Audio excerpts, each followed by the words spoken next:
Greetings. On my previous tests there were comments that I should release heatsink with 1, 2, 3 second delay, but that actually got me thinking that you should start charging your shields when your heat is at 0.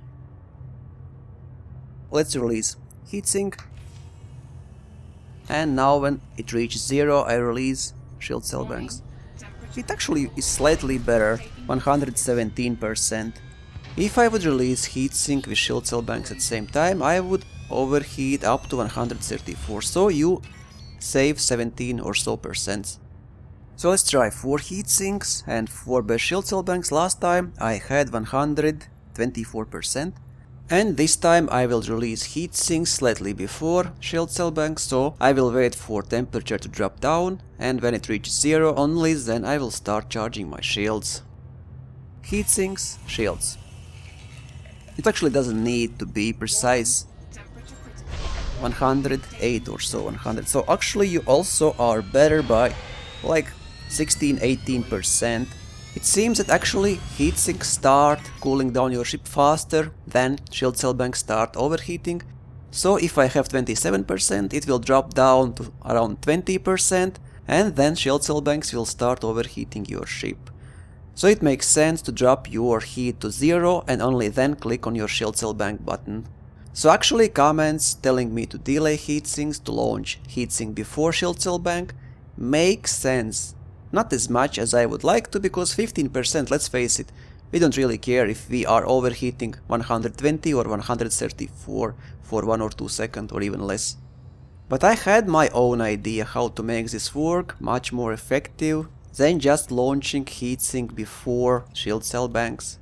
I will have 2 class 6 shield cell banks, but with 1 heatsink. Can I do that? And the trick will be to release shield cell bank not together, but one after another right away. So let's see. I will release heatsink, wait for temperature drop to 0, release 1 shield cell bank. When it starts charging your shields, it means they stop generate heat. At this moment I will release second shield cell bank. So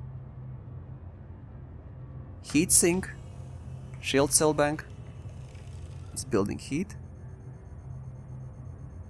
and second shield cell bank. You see? So the most important is not to launch heatsink before, but to launch 1 shield cell bank at a time while your heatsink is still cooling down your ship. So best result obviously is to start overheating when you are at 0, lowest possible temperature. Release heatsink, wait temperature to drop to 0, and only after that you start charging your shields. Well, it will take 5-second delay before they start charging, and this 5 seconds is when you are overheating. So I release heatsink, wait for temperature to drop to 0, release 1 shield cell bank. When it stops overheating, release second one. So let's see. Heatsink, 1 shield cell bank. Shield cell bank is heating up your ship. Wait for this to stop, and second shield cell bank.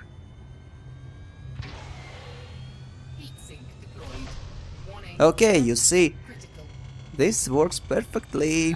So thanks for bringing to my attention heatsink and shield cell bank, which generated another idea about that you should try and use 2 shield cell banks, one after another and not together, because heatsinks now also are much more effective than before. Let's see if this actually will go into live build, because you can use 2 class 7 shield cell banks with just 1 heatsink. You can use 2 class 7, 2 class 6, but you are limited because you can only have primary and secondary fire for shield cell banks, and that way you will be using keybind for heatsink, and you can release only 1 heatsink by key press.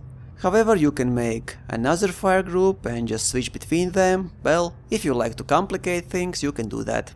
But I just showed you how you can effectively have 2 times less heatsinks with same result. Fly safe, commanders.